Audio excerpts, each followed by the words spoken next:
दोस्तों आप देख रहे हैं BBC इंडिया और मैं दलजीत अजूबा। दोस्तों आज हमने वसी गुलाम हुसैन के प्राचीन शिव मंदिर विशेष तौर पर पहुंचे जूना अखाड़ा के राष्ट्रीय अध्यक्ष मोहन प्रेमगिरी जी से विशेष बातचीत की। क्या कहा उन्होंने, आप देखते हैं BBC इंडिया।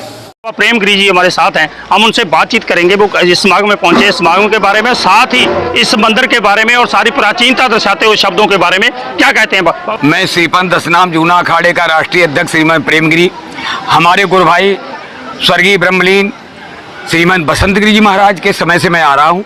वो बड़े मेरे गुरु भाई थे और उन्होंने मंदिर तो बहुत प्राचीन है, लेकिन इसको अगर जागृत करने वाला कोई संत महापुरुष सिद्ध हुआ तो हमारे बसंतगिरी जी महाराज थे। उन्होंने यहाँ तपस्या करके और इस स्थान को जागृत किया। मैंने एक दिन पूछा गुरु भाई आप कुछ विकास नहीं बोले।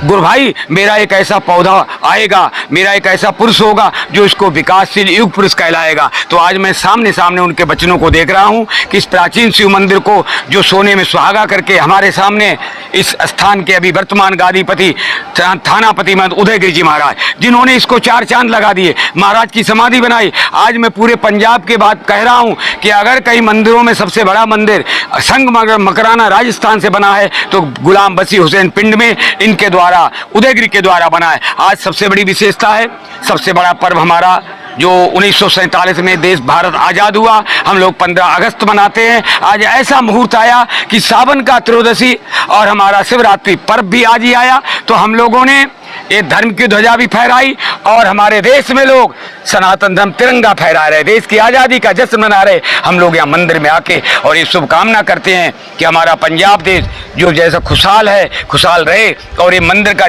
बराबर विकास होता रहे। यहाँ आने वाले सभी श्रद्धालुओं की मनोकामना पूरी हो। और मैं बराबर यहाँ आता रहता, अभी कुछ काल पहले यज्ञ हुआ था उसमें पहुँचा था और हमारे पत्रकार महोदय पहले भी हमारा इंटरव्यू लिया था। हमने यही कहा था कि हम सब भारतवर्ष एक है और भारतवर्ष के सभी लोग हमारे श्रद्धालु हम लोग एक ही मंत्र का उच्चारण करते हैं, सर्वे भवन्तु सुखिनः, सर्वे सन्तु निरामया, सर्वे भद्राणि पश्यन्तु, कश्चित् दुःख मां भाग भवेत्। हमारे भारतवर्ष के सभी लोग सुख समृद्धि खुशहाल हों, हमारा देश विकसित हो, हमारे साधु संत, हमारे गुरुद्वारे, हमारे मंदिर, हमारे सभी धार्मिक जो चिन्ह है वो हमारे देश में एक ऐसा भारत देश है जिसको हम लोग धर्मनिरपेक्ष कहते हैं। हमारे यहाँ सारे धर्म सब बराबर हैं, सबका सम्मान बराबर है, हम लोग सबका सम्मान आदर करते हैं। यही हमारे धर्म की एक सबसे बड़ी पराकाष्ठा है। भारत एक ऐसा धर्म है, देश है जहाँ ऋषि मुनि महर्षि सिद्धों महापुरुषों की यहाँ जन्मस्थली रही। हमारे बाबा नानक जी जिन्होंने पूरे पंजाब को पूरे देश में यहाँ तक कहते कि जब पाकिस्तान में गए थे तो वहाँ एक मस्जिद के सामने पैर कर दिए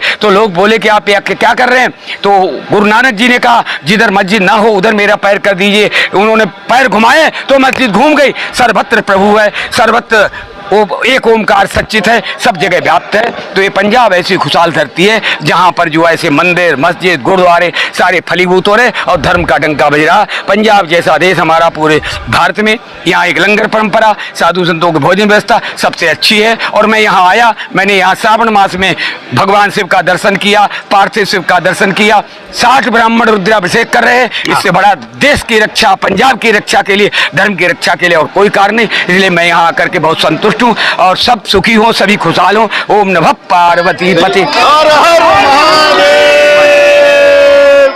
बाबा जी एक यहाँ पे रुद्र अभिषेक किया गया और यज्ञ किया गया था, उसकी आज पूर्णाहुति डाली गई। जैसे आपने बताया कि 100 ब्राह्मण थे, चरण किया, आपका आदेश है यहाँ पे आने का? यही ऐसा है, यहाँ पे श्रावण महीना चल रहा, आज ध्वजारोहण हुआ और पूर्ण आहुति है। यहाँ पार्थिव शिवलिंग, हम लोग मिट्टी के शिवलिंग बना के उनकी पूजा करके फिर उनका विसर्जन करते हैं, ये हमारी परंपरा है। तो इसलिए उसी लक्ष्य में आज पूर्ण आहुति थी, साधु संत भी आए, हम लोग भी